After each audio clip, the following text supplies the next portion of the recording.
Саламатсыздарбы, урматтуу ата-энелер жана окуучулар. Кыргыз тили сабагын баштайбыз. Бүгүнкү сабакты Гарвард билим берүү тарбиялоо комплексинин 1-класс окуучулары үчүн кыргыз тили мугалими мен Суюнова Аида Абдыкаровна өтө бермекчимин. Анда эмесе балдар, китеп дептерибизди даярдап, бүгүнкү видео сабагыбызды кунт коюп көрөбүз.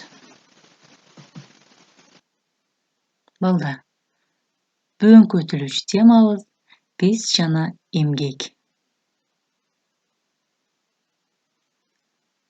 Балдар, эмгек дегенде силер эмнени түшүнөсүңөр? Азаматсыңар.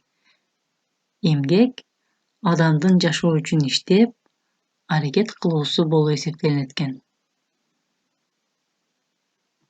Анда эмесе балдар, окуу китебибиздин 66-бетинде берилген 1-көнүгүүдө окуп чыгабыз. 1-көнүгүүдө текстти окугула деп тапшырма берилген. Текстти окуйбуз. Менин байкем, жеңем айылда жашайт. Алар жазында жер айдашат. Буудай себишет. Жайында буудайды сугарышат. Күзүндө түшүм жыйнашат. Мынакей балдар, текстти окуп чыктык. Эми 2-көнүгүдө берилген көнүгүүнү аткарып чыгабыз. Мында нан кантип жасалат деп суроо берилген.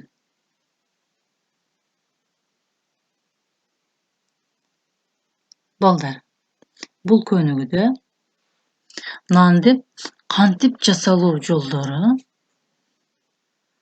орунсуз тартипте берилген.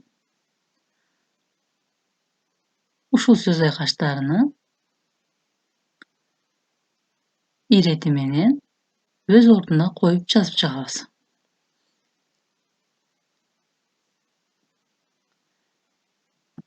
Алгач жер айдалат. Андан соң буудай себилет. Андан кийин буудай бышат. Un тартылат. Нан жасалат. Мынакей балдар, нандын кантип жасалуу жолун үйрөнүп алдык. Эми 3-көнүгүдө берилген тапшырманы аткарып чыгабыз. Туура жообун тапкыла. Кышында жер айдашат. Туурабы? Жок, туура эмес. Жазында жер айдашат. Жазында буудай себишет. Жайында буудай сугарышат. Мынакей балдар, көнүгүүнү аткарып алдык. Эми кыргыз тилинин иш дептерин ачкыла. 40-бетте бүгүнкү темабыздын астындагы 1-көнүгүүнү толуктап жазып чыгабыз. Менин жеңем, байкем айылда жашайт. Алар жазында жер айдашат. Жайында буудай сугарышат. Күзүндө эгин жыйнашат. Мен кышында кар күрөйм.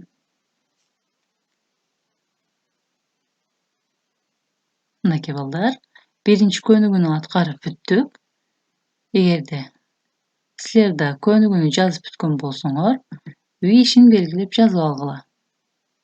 Үй иши нан тууралуу макалдарды жаттоо. 1 макалыбыз: нан болсо ырда болот. 2 макалыбыз: жалкоонун жаны таттуу, эмгекчилдин наны таттуу. Ушул макалдарды балдар үй ишине белгилеп жазып алгыла. Урматтуу ата-энелер жана окуучулар, көңүл бурганыңыздар үчүн чоң рахмат. Бүгүнкү сабагыбыз соңуна жетти. Саламатта калыңыздар.